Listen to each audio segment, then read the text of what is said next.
Antibody tests, diagnostic tests, and now antigen tests. Which coronavirus test is right for you? NBC News investigative and consumer correspondent Vicky Nguyen takes a look.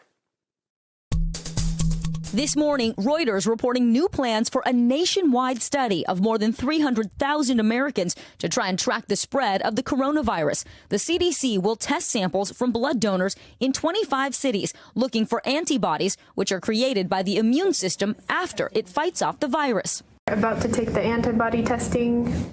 We first gave you an inside look at what it's like to take an antibody test last month. There's a huge line outside.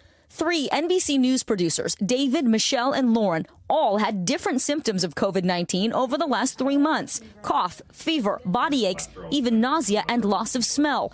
But they never got a diagnostic test. If it's positive, it could mean I had the coronavirus back in March. So they volunteered to take an antibody test after they recovered. The results, Michelle and Lauren positive, David negative. But with more than 150 of these tests now on the market, many not authorized by the FDA, health officials have sounded the alarm on their accuracy.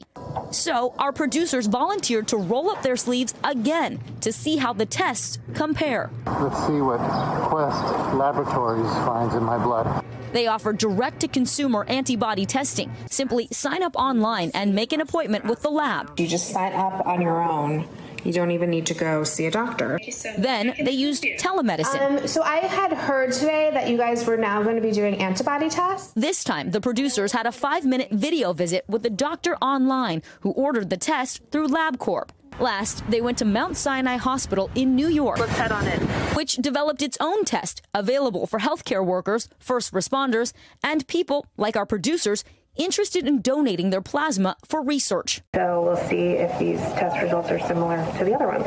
All of the tests involved a blood draw, and the results back in about 24 hours. For all 4 tests, the results were consistent. Lauren and Michelle positive, David negative. What do you take away from that? The fact that our producers took 4 different antibody tests and got the same results each and every time. Yeah, that's great. I think that hopefully over time, we'll see which of these tests perform the best. There are a few that are FDA authorized under emergency use authorizations to be able to be used, and those tend to be more reliable, up to 100% reliability. Before taking any antibody test, check the FDA's website to see which ones are authorized, and make sure you ask the lab or doctor which one they use before you go. Is there anything someone should do differently if they know that they developed the antibody for this virus? We're really recommending that people proceed with caution, continue all the recommended things that everybody needs to do right now. Wear a mask, wash your hands, clean your surfaces. It's ideal to take an antibody test 3 to 4 weeks after feeling symptoms. While you're sick is a different test, now becoming more widely available. It's diagnostic. You take that test before or during symptoms. New York Governor Andrew Cuomo taking a diagnostic test on live TV. This one involves a very large swab that takes a sample from deep in the back of the throat. That's it? Some newer versions use saliva samples. The reliability of the diagnostic test depends on which test you're getting. The FDA says molecular or PCR tests are the most reliable and can take up to a week for results. Also, a new type of diagnostic test called an antigen test can diagnose COVID-19 in less than an hour. The FDA approved it for emergency use, but also warns it may not be accurate every time. It still can have false negatives, which means that they tell you you're negative when in fact you actually have the disease, and that's one of the concerning things. Because you could be spreading it to others unknowingly. Exactly. And Vicky joins me live now. All right, Vicky, 3 NBC News producers took different antibody tests. They're all with consistent results. How accessible are these tests? How much do they cost? Good news here, Allison. They're even more accessible now than they were about a month ago when we took the first test with those producers. Great. They were very easy to get appointments, and they spent as little as $1 out of pocket. We have seen these tests going for up to $300 per test. But I will say it's not a situation of you get what you pay for. It really is call around, figure out if it's better for you to do it through the lab, through your insurance company, through your doctor's office. Yeah, I have seen some doctors' offices saying they have, and the prices looked a little high. Good to know that you don't have to pay more to get more. In terms of businesses, Vicky, how are they looking at these antibody tests and thinking of incorporating them as they start to reopen? It's a really interesting question. It came up on a call today. It's still too early. We know that these antibodies showing up means that you've recovered. That is what the research is showing so far. It's very promising.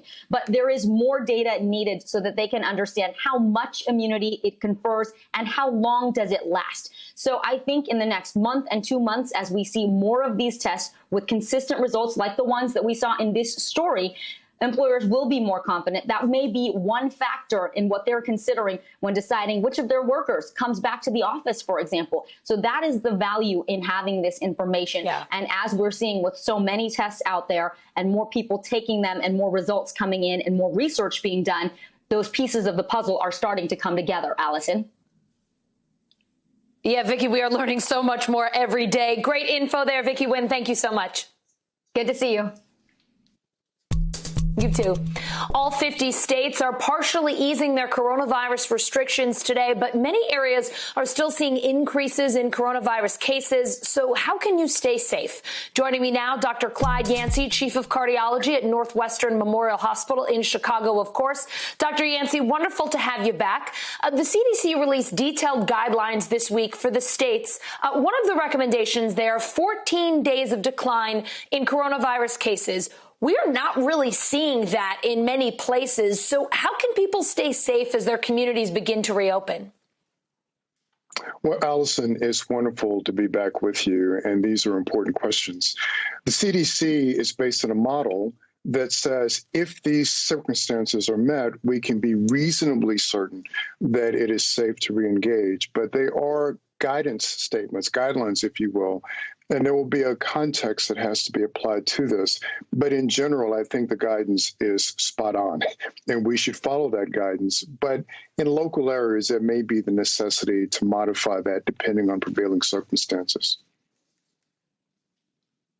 What about people who have to be at work, Dr. Yancey? I know a Ford plant in Chicago had to shut down twice in 24 hours after 2 workers there tested positive. That plant just reopened a few days ago. What is your best advice for workers who simply cannot stay home right now? So this is an unbelievably important conversation, right? Because we started with what are the guidance statements from the CDC about whether or not you can reengage? And so those are some big statements that have to do with population dynamics. Now we're talking about the individual dynamic and what is it that the person can do to know that it's safe to reengage. Guess what? It's what we've been talking about over and over again. Are you able to practice social distancing, physical distancing, at least a 6-foot perimeter? Do you have personal PPE? Are you able to wear a mask? Do you have access to appropriate hand hygiene? And can you maintain clean surfaces around you? If all of those things can be done, and particularly for essential workers, then with some notable risk, it is reasonable to reengage. And so this is really a great conversation. Think about what's happening at the population level, but also thinking about what's happening at the individual level. Yeah. Dr. Yancey, the CDC is now saying coronavirus does not spread easily on contaminated surfaces. For those of us who maybe have been wiping down packages and groceries for months now or waiting before we bring things into our house, do we still need to be worried about that? You know, I think being prudent is always going to be correct. I mean, would you really want to back away from something that seemingly has given you protection? This is a very dynamic environment. We're learning new things, new facts, new observations on a regular basis. I think it is reasonable to continue to be cognizant, aware of the surfaces around you, and let the information continue to flow in. But if you've gotten accustomed to keeping your surrounding area clean, I don't think I would change that right now. Dr. Yancey, I have to say it's comforting, just to say the least. Washing hands, wiping stuff down, at least it makes me feel like I'm making an effort to keep my home clean, to keep things safe, if it does nothing more than that. Confirmed again this week, this time by the... I have to say, I have the cleanest hands ever. My mother is so proud. There you go. Dr. Yancey, confirmed again this week, this time by the CDC, minority communities in our country are being hit the very hardest by this disease. We have talked a bit about why that is, but if we could delve into that again, and what kind of change, even if it's just small incremental change, do we need to start with to start bringing some relief to these communities who are suffering so greatly under the weight of COVID-19? So let's be very explicit here. Let's break this down into 3 quick statements. Why does this occur? It occurs mostly because of the life and living circumstances of many underrepresented minorities that live in this country. That exposes them to a high risk of infection. Second, why are the outcomes so troublesome? We know that high blood pressure, diabetes, heart disease leads to more complications, so that's clear. But then the important question that you just raised is, how do we approach this now? Now that the curtain has been pulled back and we see the extent of these disparities, these differences, what can we do about this? How can we make life different? First, we can reinvest in these communities. We can really make certain that health is the top priority. And we can understand that these communities remain today at risk.